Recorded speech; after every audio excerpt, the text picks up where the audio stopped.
So in the last video I did, I talked about 5 habits that rich people do that would change your life. In this video, I'm going to talk to you guys about 5 habits that rich people would never do and that you need to get rid of from your life.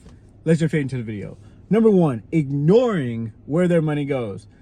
Rich people track everything. They know where everything goes, what's going in, what's coming out, how fast, how slow, when, where, why, how. That's what you need to figure out.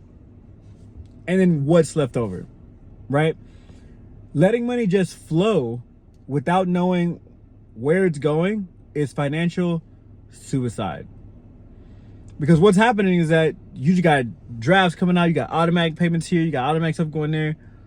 And yes, if your finances don't change because you literally just don't have anything, coming out, like, that's one thing. But I'd say the majority of people, I don't give it an exact percentage obviously, but the majority of people have no clue where their money's going. They have 12 different subscriptions, they have gym memberships, they have old gym memberships from gyms they don't even go to anymore. They probably don't even go to the gym that they do have. There's just so much stuff going on that is coming in, going out, coming in, going out. They got bills, they got income. And then if they're married, there's just double all that stuff. And so it's just a lot, and you got to know where your money's going. And rich people never ignore where the money's going or coming from, right? Number 2, this is things that these are bad habits. So don't do these things, right? Trading time for money forever. Rich people would never trade time for money forever. There's a period of time where you have to do it, and everyone understands that. You got to get a job eventually, and you got to go through that process. Or obviously you're in entertainment. There's ways around it, but majority of people, they have to go get a job in the beginning to just pay their bills, right? And that's cool. Do what you got to do. Keep the income high as you can.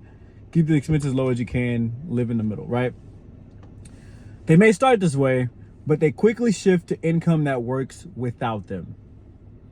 And that's the goal. You want to create income that works without you. Simple as that. Number 3, letting emotions control investments. Whew. Every investment you make should have an ROI, and the ROI should be positive. If it's not positive, it's a liability. I don't care if you're doing it as an investment. It's still a liability because it's not an asset, right? So there's investments, there's good investments, and there's bad investments. Just because you're making an investment doesn't mean you're doing a good thing, especially if it's a bad investment. If you are somebody who's out there making investments and all of them are bad, you're just spending money and you are a liability, period. And you need to figure that out. You might as well gamble. Like at that point, if you're just going out and you're in the name of I'm making investments, but you're just losing money and not making any ROI on any of your investments, you might as well just go buy what you want to buy at that point, right? So you got to know the difference between good investments, bad investments, assets, and liabilities. They don't panic sell in fear or buy into hype. They follow strategy, not feelings. And this happens all the time in the stock market and NFTs and this and that. In content creation, people are excited about content right now, but next month they're not excited about content, and they're excited about it and they're not excited about it, and they're all investing in NFTs, and then NFTs not cool anymore, so they're all out of NFTs, or the market's crashing, so they sell their stock, and it's just people all over the place. You got to be even keel. You got to be even keel. You got to know what you want, why you're doing what you're doing, and don't let everyone else around you tell you what you should or should not be doing, right? If you know that, if you look back at, I don't know, Nvidia stock for the last 10 years, you know it's gone up a lot, and because the market right now is crashing, you sell all of your stock, you're stupid. It's as simple as that. Unless you just like need the money, I guess, but like you should keep buying because they're not going to go down anytime soon. If anything, they're going to skyrocket from here, right? So you got to understand why you're doing what you're doing and not just doing stuff because your friend at work told you to do something different, right? Number 4, they surround themselves with complainers. A rich person would never surround themselves with complainers. They avoid environments that normalize excuses and victimhood and justifications and all that. You got to get it out of your life. You got to get away from you. You got to get out of your life.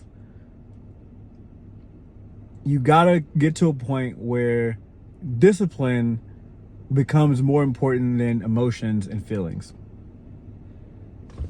It just is what it is, right? And I like to tell people that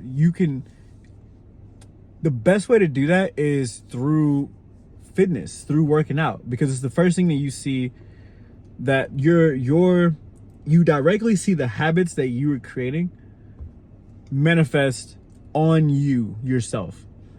And so by doing that, you know that you're doing what it takes and that anybody can do it. Anybody can do it. But when you go out and you see the person who isn't in shape, you know why they're like that, right? And nothing against those people. It's just if you ask them why are they not in shape, there's a reason. It may not be a good reason, but there's a justification for it. And there might even be some complaints. But if they're not willing to fix it, get away from them. Sometimes you just have to be white and black and stuff like that. If it's not gonna, if you're around somebody and they're saying that they, don't like their life, or they don't like this, or they don't like that, they don't want this to happen, or don't blah, blah, blah, blah, and they don't want to fix it, get away from them.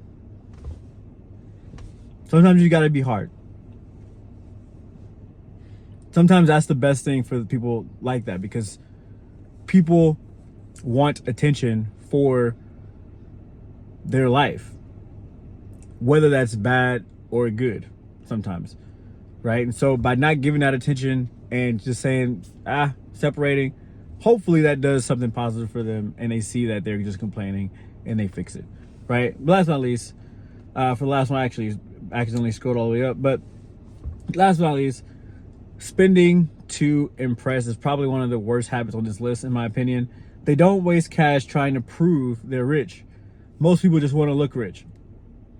I hear it all the time and I see it all the time, especially living in a place like Dallas, the home of the $70,000 millionaire, right? Like, the first thing everyone does is buy a Mercedes or a BMW when they make the same amount that the BMW or Mercedes costs.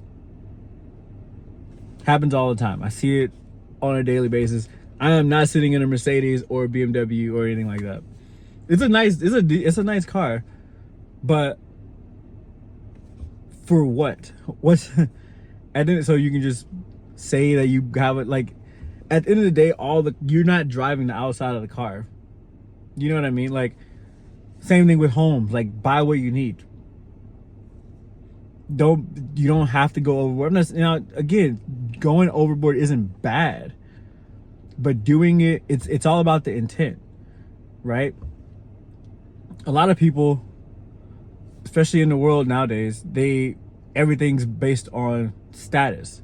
It's how am I perceived by everybody else, but it's not coming from within going out. It's going out into what's in, and it's also not even real, which that's a whole other topic. I don't want to get off topic, but they don't waste cash trying to prove that they're rich. Let's just leave it at that. They let results speak louder than purchases. Sorry, I just burped. I just had an energy drink, and so I'm like all over the place, but they let results speak louder than purchases. And it kind of goes back to number one, with ignoring where your money goes, investments, assets, stuff like that. Your results should speak louder than your purchases, because your purchases should be assets. And if your purchases are assets, that means you're getting an ROI. And if you're getting an ROI, that ROI should speak louder than the purchase that you made prior, right? And that's the goal. And so, again, these are 5 bad habits that rich people would never, ever, ever do. And again, number 1 is ignoring where their money goes. Number 2 is trading time for money forever. Number 3, letting emotions control investments. Number 4, surrounding themselves with complainers. And last but not least, number 5, spending to impress other people. Hope you like this video. Hit the like button. Comment below your thoughts on which one was your favorite, which one that you do that you need to stop doing right now. And hit that subscribe button if you haven't already. So, peace.